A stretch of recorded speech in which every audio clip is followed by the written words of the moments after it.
Welcome to That's Based. Happy Friday, everybody. Good morning. I am your host, as always, Caleb Salvatore. We're laughing our way through the end of days, brought to you by our friends over at Outlaw Streamers and, of course, the official sponsor of the show, Beach House Bar and Grill in Omaha, Nebraska, just north of 103rd and 4th Street.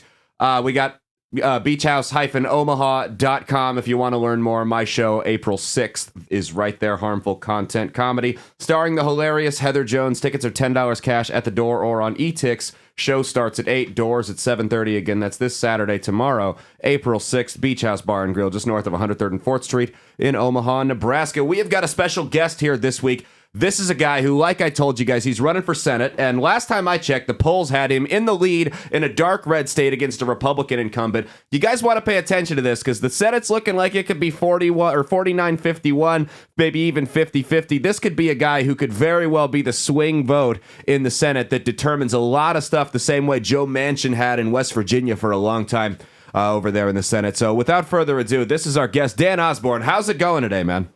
It's going good, man. How are you? Thanks for having me on. Dude, I'm doing good. I'm glad. Thank you for coming on. I know you probably got a ton of stuff going on, and taking an interview with little old me means a lot to me, so I appreciate it. Oh, it's good. I'm just trying to work on the car with my boy here, squeezing that in. Oh, there you go. What kind of car is it?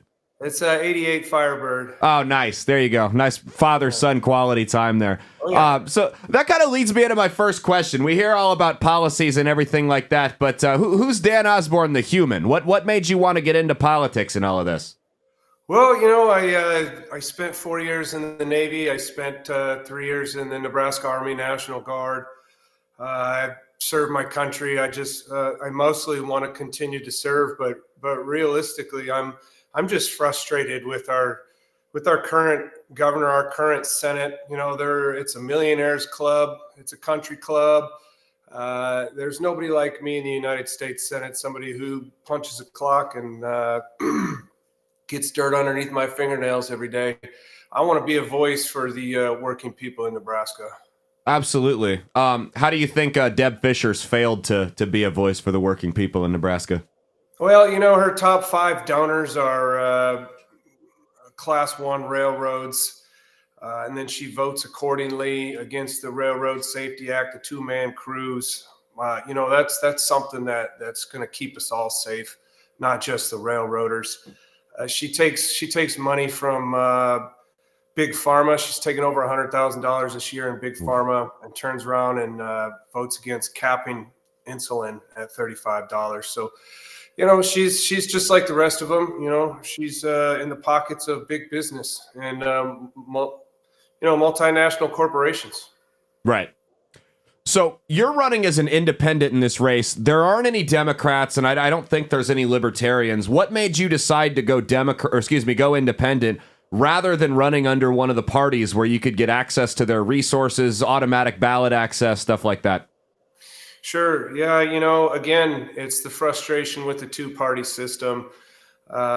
We see it on both sides. They seem to be catering to their extremes. And we saw it on the border bill. There was some stuff that both sides hated on the border bill, and there was stuff that both sides liked on the border bill. To me, that's a good bill. And we see it get squashed. We see nothing getting done, just arguing amongst themselves. I'm frustrated, so I think the independent's the way to go. I think, again, you mentioned Joe Manchin. If I get elected, I could definitely be the 51st vote, and that's going to be real power, and that's going to force people to work with the independent. Yeah, I think that would force a lot of compromise. I think we're losing, you know, Joe Manchin and Kirsten Sinema. That's a lot of the compromise in the Senate happened between those two, love them or hate them. And I think that's we're going to lose that kind of independent, moderate voice. Now, like you said, a lot of people are kind of going more toward the extremes on both ends. That's so. Where do you? So you're running against a Republican incumbent. I think a lot of people have questions about where you stand on some of the issues, especially in a dark red state like Nebraska. So how would you differ from the run-of-the-mill average Democratic candidate, policy-wise? Well, yeah, I suppose my stance on the border, you know, we need to close. Without a border, we don't have a country. We need to close the leak. We need to close it yesterday. The United States doesn't own the border. I don't even think Mexico owns the border. The drug cartel owns the border, and they're trafficking drugs. They're trafficking people. Are there good people getting across? Sure, but are there bad people? Absolutely. We need to govern who's coming across, and that's where I'm going to differ. And I could give you 34 trillion reasons why. Right. Lots of debt, lots of spending, right? Government spending's out of control. It really is. There's a lot of ways we could reel that in. I was in the Navy. I was on supply aboard an aircraft carrier. I saw how much we paid for stuff back then. For example, there was a hand drill. I looked up how much it costs, and I could have gone to Ace Hardware and got the same drill for 3 times as less. Just one example. We shouldn't be funding big pharma and big oil companies that are already profitable. We shouldn't be subsidizing them. There's a lot of ways we could reel spending in. I talked about multinational monopolistic corporations. Antitrust laws. We need to be enforcing those. There's 55 of these companies that park their profits overseas and don't pay any taxes on them. And meanwhile, there's a mom and pop restaurant down the street that's paying 30% taxes. That to me is just wrong. They should be paying their fair share of 7% corporate tax. Sure. So how would you get a lot of these other senators on board to make what's more or less their corporate sponsors start paying the same tax rate as everybody else? Because a lot of these people, like you said it yourself, in Congress have a direct incentive to make sure that these people keep the gravy train flowing their way. Yeah, so it would kind of. Yeah. Well, I guess I got to go to the top of the mountain and scream it as loud as I can. Right. And enough people hear the message, they can start contacting their senators and say, let's make this change. People are tired. People are tired of getting screwed over. I'm tired of it. I just did my taxes yesterday. I owe $6,000 back to the government. Man, yeah. I'm not a rich guy. I work for a living, and I'm frustrated. My dollar doesn't stretch at the grocery store like it used to. I'm still trying to feed my family off of steam fitter wages, and my wife works at a restaurant waiting tables, and so it's people like me that I want to represent, and I want to enrich their lives any way I can by putting some money back in their pockets. Yeah, the taxes are crazy this year. We just did ours, and I'm telling my wife, I don't understand what's happening. Nothing has changed since last year, and we're getting just raked over the coals. I don't know what's going on. That seems to be the common trend with everybody.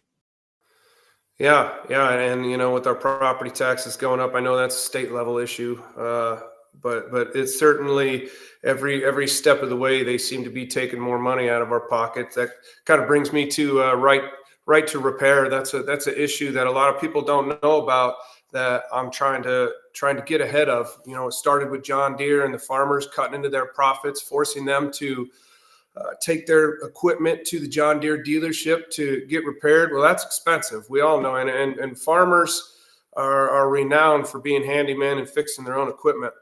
Like changing an alternator on a car, I go to AutoZone and I get a refurbished one for $150. If right to repair starts spilling into, and it already has with companies like Mercedes and Subaru, if I'm not mistaken, you used to be able to take the phone or your battery out of your iPhone or Android and replace it yourself. You can't do that anymore. That's right to repair.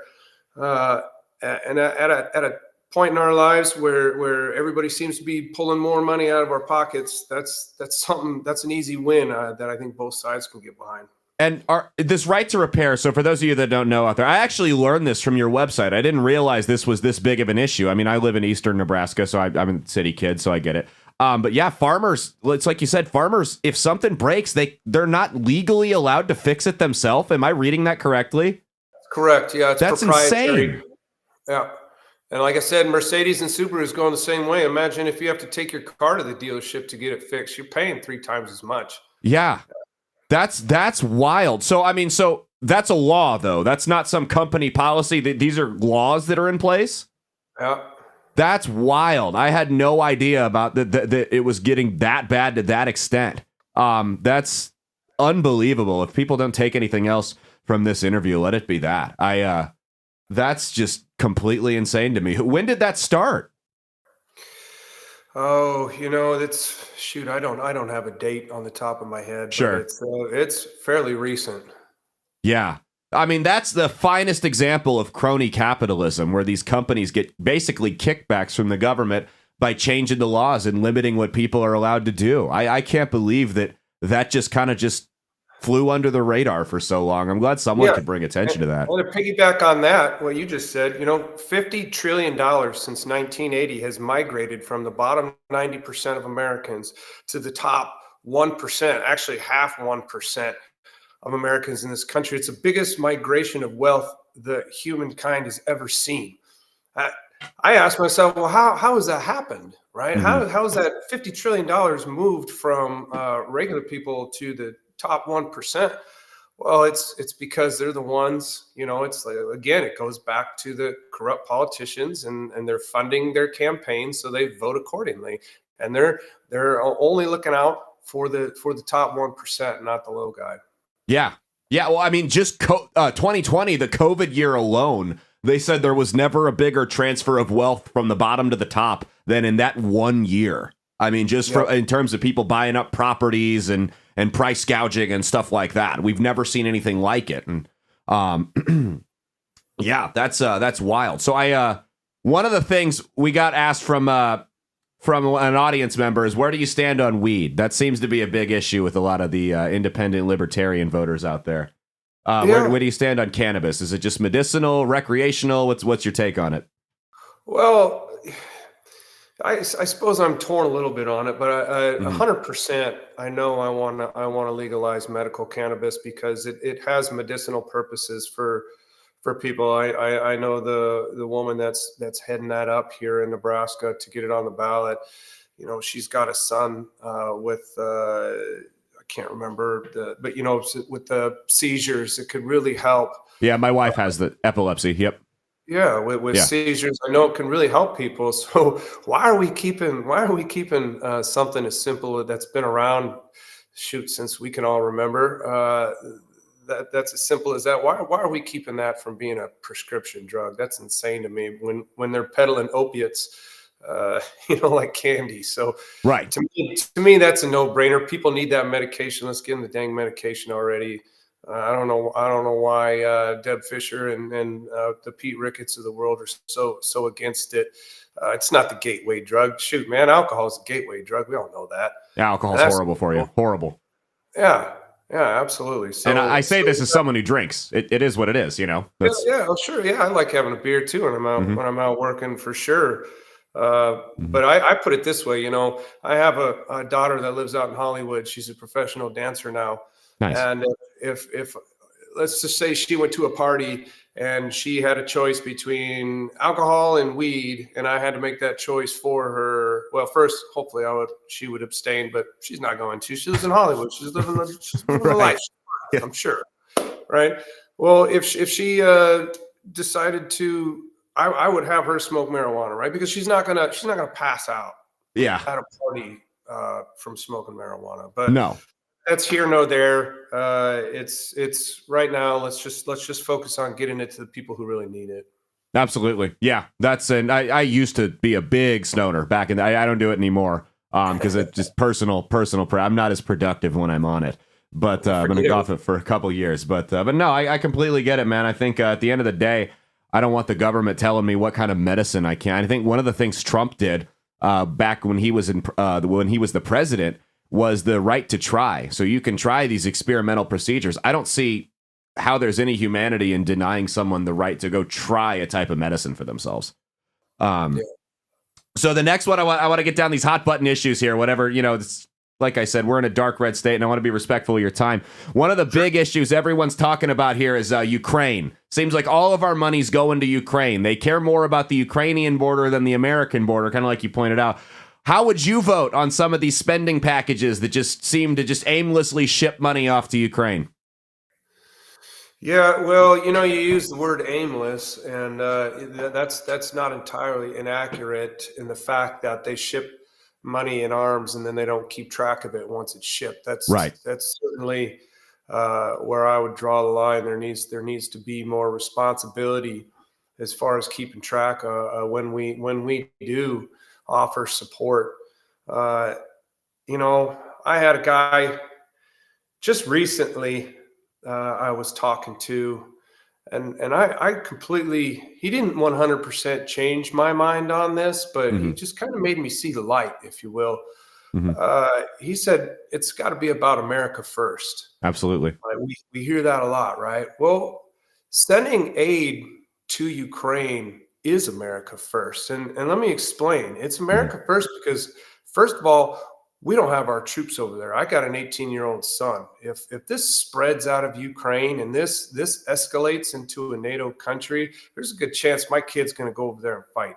Right. And so I just want to be clear. We're fighting a proxy war. We kind of got the best of both worlds right now. And I think the Russian aggression and communism has to be stopped. Hmm. Uh, so I think sending aid to Ukraine is America first. So what you're saying though is you would like to see a little bit more oversight or maybe an audit as far as Oh where this yeah, stuff's going. yeah. Yeah. There has to be way more oversight. It can't just be, Iraq over again, cash on pallets. This all has to be monitored from beginning to end of where it goes. Yeah, I agree. I think I mean, when you're seeing reports that only 35% of this money's going where or we know where it's going, and then you see spikes in luxury car sales in Ukraine, it's kind of like, Yeah. what are we doing there? That makes me sick to my stomach that people would even do that, when people are dying. Yep. Yeah. Uh, Yeah. I mean, you're trying to fight a war. There's people getting blown up. I mean, come on, right? yeah, Um, I've seen firsthand the tragedies of war, and I could tell you we don't want anything to do with boots on the ground over there right now. no. I only see that escalating to the worst place possible, which is nuclear war. If we get in a hot war with Russia, I don't see that ending well for literally anybody. Yeah. All right, next up, guns. That's another hot button topic, especially in dark red Nebraska. Where do you stand on guns? I know your website mentioned something about some restrictions, but it wasn't really clear. Well, since I've been doing this, and I'm a former military guy. I just want to be clear. I'm pro Second Amendment. Hmm. I have no intention on voting for anything that's going to strip anybody of their arms. Uh, but rural and urban areas are different. That's what I'm learning. If I'm going out to a town in a county that's got 1,500 people in it, they don't have the same concerns as people do here in Omaha. Hmm. Own 48, 50, 60 guns, nobody cares, Yeah. and have fun with them. But in the urban areas, it's a little bit more different. And I like to fall back on what the police want, because those are the guys that are trying to keep everybody safe. They got a tough job, and they're the ones dealing with these guns more so than anyone. So what they want is they just want to make it harder for the bad guys to get a gun, and if that makes it harder for the good guy to get a gun, you got to wait 6 extra days, or you got to fill out some extra paperwork. Man, I don't see a problem with that. Everybody's still going to get what they want, but Hmm. the idea is to try to keep it out of the bad guys' hands. So on the waiting periods, the counter argument to that is there have been women that have been trying to get a firearm because they have a crazy ex that's stalking them, and they have to go through the wait period 7 days. Well, on day number 3, this guy shows up and kills them. I mean, do you have any opinion on that, or? Yeah, that's a very good argument. Yeah, well, shoot, I don't have anything. I don't have an argument against that. That's the first time that's ever been proposed to me. I've never even thought about that before. Yeah, well, that's what I There's like to got do. to I like be, to make people think differently. We can make one person think differently, and I'm sure you've done the same thing on this show. You already did it with me on the right to repair things. It's a positive yeah, conversation. yeah, absolutely. And that's the cool thing about being an independent, right? Like I don't have to be beholden to a party or special interest. I don't Right. have anybody telling me this is the way your policy needs to be and you need to get on board. Hmm. So, my policies are plastic. They're malleable. I can change as I go. Uh, and as people change my mind, but certainly there's got to be a happy medium between allowing somebody who's unstable to be able to walk out with a gun, and Hmm. allowing a female who's uh, you know in danger from being able to get one too. I think there's always a solution to every problem. You just have to work through it, and you got to get all the right people and the right players involved, or all the right chess pieces on the board, and come up with a solution. Yeah.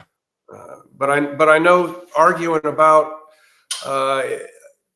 bills and things like that because one party doesn't want to get the other one a win. That's not the right way to do things. No, I think that's been totally childish how both sides have acted over these last couple of years, just refusing to let anyone have anything. And that's not new. That's been going on forever, as long as we've had partisan politics in this country. Yeah. Okay, next up, abortion. What's your stance? You pro-life, pro-choice, in between? How do you feel about that? Well, I'm unique. I'm small government is what I am. Mm-hmm. I don't like anybody taking any kind of freedoms from us. For me, it's about freedom. And I think taking a woman's right to choose between her and her doctor is a freedom. I know people are going to disagree with me on that. Look, I went to a Catholic grade school, Catholic high school. I'm still Roman Catholic. I don't believe in it myself. I would never advocate it for anybody that I knew. But the small government part of me tells me that our government shouldn't be into dictating. What's the word I'm looking for? Oh boy! You're looking for bodily autonomy, maybe? No. Dang it! Morality. I don't think our government should be into dictating morality. I do believe in separation between church and state. Mm-hmm. I think that's important. The forefathers thought so. But I think individual freedoms, freedom of speech, the Second Amendment, all that is kind of lumped into one. And the United States government should stay the hell out of it, and it should be up to our communities. So, would you see any type of cutoff? I mean, I know a lot of the controversies: 15 weeks, 20 weeks. There's some people that want to do it up until the moment of birth. Would you see any type? Could you see reason for any type of cutoff date there, or kind of just open-ended? Yeah, sure. If the mother's health is in danger, there's the cases of. There's always the the rape and the incest. Sure. Obviously, for me, that's a no-brainer right. for women, but ultimately, I don't think the government should be involved in our bedrooms or our doctor's offices at all. Gotcha. So I assume you have a similar take on gender transition surgeries for kids. Then that's that's where I was going next. Yeah, I mean that's a tough one too, and let me be clear about that one. That's such a small minority of people that affects, sure. But it always takes up such a big part of podcasts and news cycles, and I think the reason why that is because because they want us focused on these wedge issues. They want us focused on abortion and transgender bathrooms and all these wedge issues that divide us. They want us divided because, damn, if we ever could get united on stuff, then we're going to see them for what they are. And that's frauds taking money from flipping right back around to the beginning from these large monopolistic corporations. Yeah, I mean, I'm sure you and we probably disagree on both of those issues, and we could sit here and argue about it for an hour. But the reality is then we can't talk about how Joe Biden just said yesterday that, hey, by the way, that strategic oil reserve that I drained, just in case we ever run out of gas, not refilling it. Sorry, we're not doing that. That's stuff like that, and how people are just getting raked over the coals with day-to-day life. We're talking about 5 people trying to play sports in high school around the country, Sure. I don't know. When it comes to children, though, I had to be 18 before I go and get a tattoo. I mean, that's something that's permanent to me. That makes sense. Yeah, no, I agree. Anything permanent like that is definitely something you want to be careful about. And the last one here, and we'll get you out of here, is I know you've gotten a couple union endorsements over the last couple weeks. That might make some voters that are a little bit more right of center skeptical. Would you say anything to kind of quell those fears? Yeah, absolutely. Well, first of all, Other than all the nasty stuff getting posted on the internet about me and my union stance, Oh, don't I even really read the comments, bro. Never read. I don't read the comments on this show. People are uh, schizophrenic, man. I'm good. tell you what, I stopped reading those because I was like, man, people are just hateful and they don't even really seem to have a good reason. Mhm. But would love to know why people hate unions so much. You know, they argue that, oh, they're driving up prices and this and that. I don't see any evidence of those. And look, I don't think every single person in the United States and every single job and every single field and has to be unionized. That doesn't make any sense. Sure. I come from a factory where it's very hazardous working conditions, and if it were up to the company, they would pay you next to nothing to do that kind of work. So what being in a union has meant for me over the last 20 years, I can't speak to what international unions do or their politics or anything like that. All I know is it gave me a voice in the workplace. It allowed me to make a decent wage where I could afford to be a homeowner, could afford some cars, and be able to sock some money, some college away for my kids, and not to have to put Christmas on a credit card. That's all it meant to me over the. That's all Mhm. contracted, labor is. Yeah. It's to empower the worker. And why wouldn't you want to empower workers? Because CEOs are making record profits. They're making more than they ever have. Like I think it's like $320 to one Mhm. CEO wage to regular worker wage. Yeah. There is this huge wealth gap that has been created. We talked about the $50 trillion, and that's why, because they're reaping the lion's share. Yeah. We saw it with the UA or the the United Auto Workers strike. And I think they said the price of an F-150 is going to go up like $350 because of the strike. Uh, well, why? Why is it going to go up $350? Why can't the CEO who makes like $36 million just now make $30 million instead? Right. It's not everybody just wants to blame the workers, and they want to say they're greedy and this and that, but at a time when everybody's taking money out of your pockets, and we're just trying to keep up with inflation. Yeah. Well, that's all it is for me. I don't Well, understand why people hate him so much. Maybe somebody can explain it to me someday. That'll make sense. But we'll host a debate on this show. Live, I'll do it. We'll figure it all right, out. I don't have anything wrong with unions either. Obviously, I disagree with some of the political stances they've taken and obviously individual things they've done, but I don't have a problem with the concept of it. So I'm with you on that one. All right, before we get you out of here, I gotta ask: Trump or Biden? hey, hey, man, I'm focused on this race. I look at this, and I saw Trump and Biden again, and I was like, man, is this really the best our country can come up with? Hmm. Biden's done some things for labor that I can't dispute. Hmm.